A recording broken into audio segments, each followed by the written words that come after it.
such a London story. It's so part of the mythology of East London. There were a lot of extraordinary things that happened in the 60s, culturally and politically and socially, and the Krays were at the centre of all of that.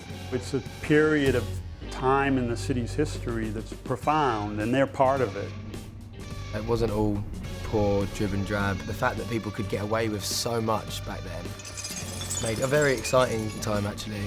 Because it was this great sort of melting pot of all kinds of things that were going on, whether it was in music or art or fashion, especially enormous explosion of fashion. The twins themselves were completely obsessed with fashion. That was incredibly important to them. So we knew that costume design-wise, we had to capture that. They were so in the public eye. They became sort of style icons. You were a figure of respect. You had to look the part. You get the suit, the double-breasted suit, the padded shoulders, the slight look that comes out of an American movie, Italian-style collars.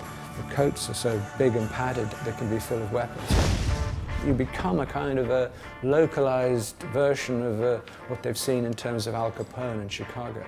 They also had a penchant for American cars. I mean, the things that are in the movie are all true. But also, there's no sets. 95% is real locations. And that reality adds to the tonal experience of film.